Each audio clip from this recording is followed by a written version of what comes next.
Imana yagiye mu rutarashi ariko rero umwanya ufite wa review Imana ihamagara ni mukecuru atukurwamo ni umwanya w'Imana kandi tukwishimira Imana biranagoye kuvuga ngo biho byose dushima Imana. Haleluya. Ni ijambo tuza tuvuga cyane iyo twese turi kurupfu ariko rigoye z'ibyaha muzize n'ibicumuro byanyu mbese mwari kure n'iby'Imana nta byiringiro nabike byari bihari ariko biravuga ngo Yesu aratuzuye. Haleluya. Kandi umuzuko Yesu yatuzuye ni umuzuko w'umwuka. Araho Yesu yavuze mu butumwa bwa Yohana ngira ngo tuvuga menshi cyane dusoza vuba cyane yaravuze ngo kuko Imana yakunze abari mu isi cyane aho naho umuntu avuga murahaze tujyane twese ngo byatumye bitari cyangwa umwana wawe ngo byatumye itanga umwana wayo w'ikinege kugira ngo umwizeye atarimbuka ngo atarimbuka ahubwo. Uwo ni wo muzuko w'umwuka wera. Yesu yaratuzuye mu mwuka twebwe abari bapfuye kandi reka mwire ubugingo uhora twakira muri Kristo Yesu cyangwa mirere. Iyo tuvuze ngo mirere kuko dukunda kuririmba ngo mirere tuzaba mu ijuru mirere ariya mu 60 ngira ngo mu Swahili dukunda kuvuga ngo mirere tutakapokaa mbinguni. Iyo turirimba iyo twakira nk'abashitsi ntabwo ubugingo buhoraho cyangwa kuba hiteka cyangwa mirere y'Imana ntabwo mirere tuzayihabwa tumaze kuzuka ngo tugeze mu ijuru tuzobeho iteka ahubwo mirere ni igihe tuza tuyitanga kuba muri mirere. Haleluya. Kuba muri umirere. Iyo tuvuze mirere tutakapoka tuza duhita twumva nka kwa kundi babashiki barazara bumvishije mu butumwa bwa Yohana hari bati mushiki wanyu arazuka mareta bati turabizi natwe kwazozuka ariko ku munsi w'imperuka. Nasomye ahantu mu Gifaransa havuga neza Yesu yamamubwira ngo tite trompe femme yamamubwira ngo uribeshe wa mugore we suko aramubwira ngo nije kuzuka n'ubugingo. Haleluya. Kandi uzaba yarapfuye azaba unizera nubwo azaba yarapfuye azaba. Haleluya. Mirere rero si ikintu tuzohabwa tumaze kugera mu ijuru cyangwa tumaze kuzuka. Mirere tuyitangira bwa bundi umuntu yakiriye Yesu nk'umwami n'umukiza we kuko Bibiliya yavuze ngo tuba twinjiye mu kindi gice kudapfa tuba tuvuye mu rupfu tuba twinjiye mu bugingo. Haleluya. Ubugingo si nyuma mirere tuzobaho iteka ariko kubaho iteka ntitubitekereze nk'aho mu isezerano ryake ngo tubitekereze nk'aho abantu bazozuka bakabaho muri mirere ariko tubitekereze kandi hamwe na Bibiliya yigisha mirere ntabwo izayigisha mirere nk'icyo gihe izaba bivuga ngo Bibiliya yigisha mirere kuko tuyihabwa tumaze kwakira Yesu Kristo kuko niwe kuzuka n'ubugingo uwo mwakiriye wese ntapfa azabaho iteka. Haleluya. Bibiliya yavuga rero muri uyu muzuko wabera hagati twari tuvuze ni umuzuko w'abandi bose Imana yahamagaye ngo baheze ubugingo buhoraho. Haleluya. Tugaruke turebe hano tugiye gusoza niba ndatinda cyane. Aha muri uyu muzuko twavuze hagati y'imizuko ibiri hari undi muzuko w'umwuka yavuga ngo ni umuzuko w'abandi bose bumvishije ubutumwa bwiza bakize Imana yabahaye kugira ubugingo buhoraho muri bo kandi ibahamagarira kuba nk'amatabaza mu isi. Imana yaduhaye kumurika iduheza kuba muri uwo muzuko w'umwuka wera kugira ngo duhabwe ubugingo buhoraho. Haleluya. Ubwo nibwo bugingo n'ubu mukecuru yasinziriye yaramaze kumva ubutumwa bwiza. Amen. Yasinziriye amaze kwizera. Yasinziriye afite aryamanye ubugingo aharyamye ubutumwa bwiza yarabumvishije kandi iyo tubwumva tukabwakira tukabwizera nibwo bugingo niko guhabwa ubugingo buhoraho. Araho dusomye Yohana avuze ngo nukuri ndababwira yuko abapfuye ubwo bazumva ijwi ry'umwana w'Imana. Haleluya. Ijwi ry'umwana w'Imana bapfuye bazumva n'abapfuye ryari biravuga ngo n'abapfuye mu buryo bwa psychology cyangwa se mu buryo buri morale n'abapfuye mu buryo bw'imbere butari uburyo bw'inyuma ariko biravuga ngo abo bapfuye ni rwa rupfu rwo muri Edeni bivuga ngo kuko twese twokoje gupfa na Adamu, twese twapfiriye muri Adamu. Haleluya. Urwo ni rwo rupfu twapfuye twese muri Edeni, hariya dupfa muri Adamu. Ariko biravuga ngo ariko muri Kristo Yesu twese ngo duhabwe umuzuko w'umwuka. Turazuka, twese turazuka mu buryo bw'umwuka, nubwo tugipfa none ariko twazutse mu buryo bw'umwuka kuko twamaze kumva. Bibiliya yavuze ngo abumva, abapfuye ngo nibumvijwe, irijwi bumvishije ngo bakaba bazima. Biravuga ngo nijwi ry'ubutumwa bwiza. Haleluya. Turi kumwe tugira haleluya. Biravuga ngo ni sauti ya habari njema. Abumvishije ubutumwa, kandi iyo tuvuga ubutumwa bwiza si amagambo. Yohana yaravuze hariya mu gice cya mbere mu butumwa bwiza, hariya mu gitabo cy'Abaroma igice cya mbere umurongo wa 16 na 17 ndetse ugeze no ku 18. Yaravuze ngo ubutumwa bwiza ntibunkoze isoni. Ahandi murahibuka? Avuga ngo kuko muri ubu butumwa bwiza harimo imbaraga z'Imana. Haleluya. Muri ubu butumwa bwiza twakira harimo imbaraga z'Imana, kandi muri ubu butumwa bwiza harimo agakiza. Ubutumwa bwiza harimo agakiza. Iyo twumva ubutumwa rimwe dutekereza ko ari nko gusenga, kuduterana tukumva ijambo ry'Imana twamenyereye ndetse tugatarama tukishima. Ariko si ikintu gusa twumva cyangwa si ikintu gusa twakira. Bibiliya yavuze ngo muri aya magambo harimo Yesu yabwiye abantu ngo amagambo mbabwira ni umwuka, ariko kandi ngo ni umwuka utanga ubugingo. Amen. Niba mukecuru nasinziriye, asinziriye yarumvishije ubutumwa bwe. Ntituzi aho yabwumvishije niba heriya, ariko jewe baza ari hariya mu gitondo gahoro, niyo munsi batubatse hari gahoro. Nuwo munsi twazutse. Haleluya. Nuwo munsi twakuwe mu rupfu. Nuwo munsi twakiriwe ubugingo buhora. Yavuga ngo urupfu ni ugutandukanya ubugingo bw'umuntu n'ubw'Imana. Ni separation, ni ugutandukana. Naho kuzuka ni uguhuza ubugingo bw'umuntu n'ubwa Yesu. Amen. Haleluya. Ariko bavuze ngo hariho kwizera ngo kubwenge, hakaba no kwizera kw'imbere mu mutima. Kwizera k'ubwenge ni kwa kwizera gusa abantu baza bavuga ngo ndizeye, bakavuga gusa ngo ndizeye, umuntu akavuga. Kandi uko kwizera ni ukwizera ngo kudahindura umuntu, ni ukwizera umuntu avuga gusa ariko adahindutse. Naho kwizera k'ukuri buravuga ngo ni ukwizera guhindura. Haleluya. Ni ukwizera kuzana ibinduka mu muntu. Ntabwo ari kwizera no kumva gusa, ariko kwizera ni ukwizera guhindura. Niko kwizera nyakuri, guhindura umuntu. Kandi kwizera nyakuri niko kwizera kuza gutuma umuntu yera imbuto. Ariko hari ukundi kwizera kw'amagambo kwitwa kwizera gusa umuntu akavuga ngo yarizeye, amini tukavuga gusa ngo namini. Ariko ko kwizera ntaco kuza guhindura mu muntu. Ariko kwizera nyakuri ni ukwizera kuzana ibinduka mu mutima w'umuntu, katika matendo, katika tabia, katika mambo mengine kama hiyo. Lazima mtu abadilike kama mpokea imani ya Yesu Kristo. Haleluya. Sifa kwa Mungu.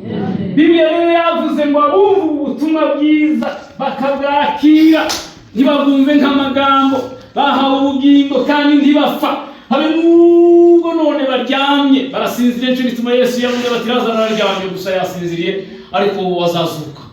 Uyu munsi twadusezera mukecuru, twebwe ba Methodiste hariya turabizi, mukecuru arasinziriye. Haleluya. Kandi aruhuse kubera ko yavuga ngo yasinziranye ubugingo buhoraho muri we. Ariko Yohana yabonye mwiyerekwa ngo abona abandi bose bapfuye bahora Kristo Yesu, ngo imyuka yaba ari mizima. Yohana ntiyabonye bapfuye, yabonye ari bazima, kuko basinziranye ubugingo. Ngira ngo bavyita mbere basinziranye ubugingo buhoraho. Nico gituma Pawulo yavuze ngo ntitubabare nk'abandi badafite ibyiringiro, tubabara kuko tuzi ko bacu dusezerano n'abantu basinziranye ibyiringiro kandi baryamye ubugingo buhoraho. Haleluya. Ari muri ibi bavuze ngo Yesu yapfuye nanje singipfuye, aravuga ngo je na Yesu turi. Hari abandi byanditse mu Baheburayo ngo kuko abantu bahujije umubiri amaraso, niko Yesu naye wahujije ibyo na kugira ngo ahindura amareho imbaraga z'urupfu. Haleluya.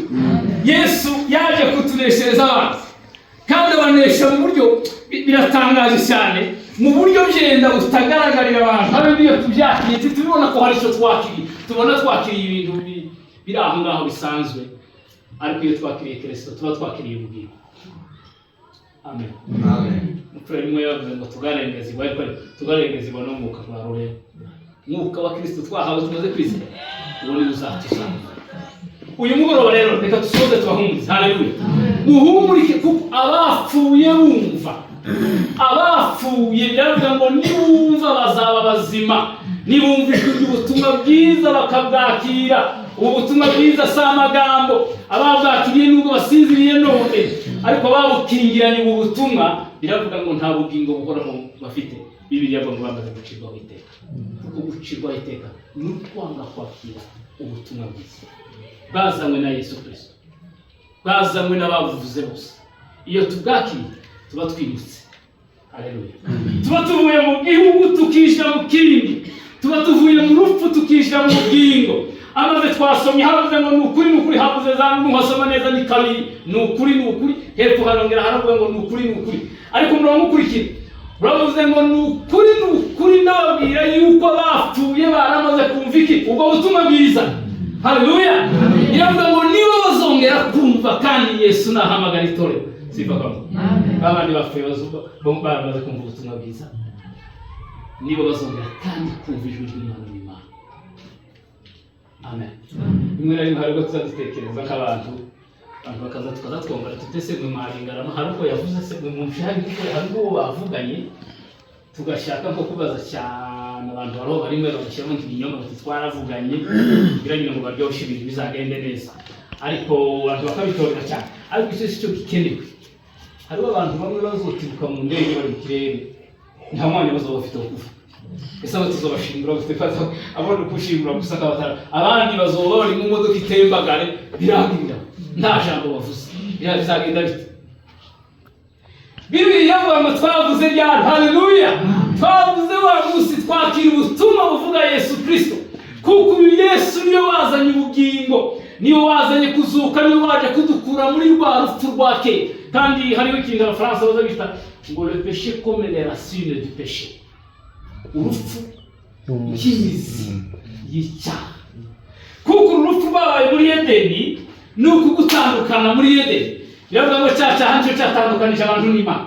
Umuntu aja kure y'Imana, umuntu atandukana n'Imana, ubusabane n'Imana burabo. Ariko icyo Yesu yaje gukora, biravuga ngo uyu muntu yakiriye ubutumwa bwiza, Bibiliya yavuze ngo Imana ibimugaruye bwa busabane bwatakaye. Sifa kamo. Iyo twakiriye ubutumwa bwiza, biravuga ngo tuba twakiriye bwa busabane twatakaje. Ni ukuvuga ngo ubutumwa bwiza bwongera kandi kurema connection cyangwa se kuduhuza n'Imana. Arabatsa turirimba hajya kera kwa badaturirimba ngo njia yoneka. Haleluya. Njia yenye gusi. Iyo twakiriye ubutumwa bwiza, inza kandi duhuza n'Imana yari yarashitse, iba yabonetse. Ubusabane n'Imana babwabonetse. Utundi two kubaza ngo bavuze. Sinzi abantu baba bashaka. Ari icyo tuba dukurikiye, sintarumenyisha abantu baba bashaka kubaza utwo tuntu. Haleluya. Ariko icyangombwa ni uko umuntu asinzira yaramaze kumva ubutumwa. Kandi Yesu abahumuriza abantu. Mwari mu bindi cyane. Mukecuru wabo mwerwa keke. Twari tumufite. Asinziranye ubutumwa kandi ari mu kubaho ibintu bimwe bitangaje. Mu kubona rimwe twaye duhamya kubiriyo bimwe umuntu akabura kupavuga. Abantu b'abapagani baguye iyo, ariko benewe bakama bavuga bati yapfuye neza, amaze abashumba bagahamya bakavuga. Kandi hari akantu kaje burya Satani igira ubwenge cyane, ngo guhumuriza abasigaye. Ese abo basigaye ko murano twabahumuriza gute? Tubabwire basitira umuhungu umuntu wawe yasinziye azokanguka, nyiri umuntu azi neza urupfu umuntu we yapfuye, ariko natwe turahagaze twahiriye karaduseka ko baraduhema bene muntu bateye apfa baje guhengeka abantu. Kuko turahumuriza abasigaye, uye ntahumure bafite, habe nibwo tubwiriza kuri ntahumure riri. Kuko bihumure ni ukubwira abantu ko bapfuye babo bazazuka. Haleluya. Naho iyo twatwaho ibintu b'ibinyoma tukabyemera, ariko reka nkubwire, iyo tudahamije wa muntu wapfuye ari umupagani tukamushingura ducecetse kwa kundi kwakera barazaga niho nje nzabona tuvuze ubutumwa kuruta iyo tufashe Bibiliya ngo turigishe. Kuko iyo tuvuye hari umuntu wese akabona icyo kiriyo cy'umuntu turambitse hariya nta jambo, umuntu wese azataha. Hariho abagabo nigeze kubona rero ko umugabo umwe w'inshuti y'undi cyane babona mugenzi we baramushinguye kandi bari barizara abantu b'abahanga, abantu wabo baramushinguye habe n'ijambo twese uko twakagiye gutya ba shefu nibo baza kumukireti ye imbaga iyo wacu bayangiye twabanaga iyo ngiyo hirya twabaga batari ko guhera none je zabona ariho tuba tuvuza ubutumwa kuruta naho iyo tuba tuvuga ngo muhumura abantu bari basize badaka ko turabeshya kandi tukabesha nyir'umukazi ko tuba tuvuga ibintu bitabaho. Amen. Ariko twebwe mukristo dufiteho ubuhamya. Haleluya. Dufite ubuhamya butumwa bwiza yarabakiriye kandi arabufite. Sifa mu asizanye ubugingo kandi tudutinya guhagarara ngo tuvuga ayo makuru. Baha yavuze ngo kandi icyo tuzaduhamya n'ukuri. Tuzaduhamya ibinyoma turahamya ukuri tugatureba. Gusa hirya yaho mu mutima gahaza Imana n'izacu ndibanza cyo tutomenya ariko byacu. Yesu aduhereze kubumurika. Twizere kandi tubura amaso turebe Yesu wakuye urupfu, turebe Yesu waje kukuraho abantu. Yesu yaje kunesha abanzi bacu bose bari baduteye ubwoba, bari mu rupfu, barimo n'icyaha, barimo na Satani. Yesu yarabinesheje byose. Haleluya. Nubwo dufusha abantu, nubwo turira, nubwo tubabara, ariko tubabare neza dufite kwizera, dufite uhakika. Kandi babwire ngo umuntu wese utarakiye ubutumwa bwiza cyangwa ubesha ngo yarabwakiriye kuko twabivuze. Harabavuga ngo barabwakiriye twabivuze cyane, bavuga ngo bakiriye ubutumwa bwiza bakavuga ngo barabwakiriye cyane, ariko bire yavuze ngo kibaranga n'uguhinduka. Ariko babwakiriye bw'amagambo ku kanwa nyine barabivuga ariko ntibafite ubugingo muri bo, ntibafite ubugingo bwa Kristo muri bo kuko barabivugisha kanwa. Yavuga ngo Imana Yesu naza wasomye hepfo hariya ngo azuza umucamanza. Amen. Uyu data none mwiza cyane, Yesu mwiza none, ariko nagaruka azoza umucamanza. Kandi naza hari ibintu bitangaje mu gitabo cy'Abaroma. Yabivuga ngo ababayeho mu gihe kitagira amategeko bazagira bati cyangwa se babayeho mu gihe cy'amategeko bazocirwa urubanza hakurikijwe cya gihe bari barimo cy'amategeko, kuko bahawe amategeko cyane Israeli ntibayakurikiza, ntibayubaha, ntibayizera. Biravuga ngo naho babayeho mu gihe kitagira amategeko nibo bazamera bati, biravuga ngo bo bazarimbuka bazize kutagira ayo mategeko. Haleluya. Bo bazarimbuka kubera Imana. Biravuga ngo mukure mu muntu, hari ibintu Imana yashyize mu muntu bitangaje. Imana yamuhaye amategeko, hari amategeko atagaragara ataraya dusoma muri aya ngaya. Hari ayandi mategeko aba mu muntu. Iyo umuntu wese n'umupagani azi ko kubesha ari icyaha,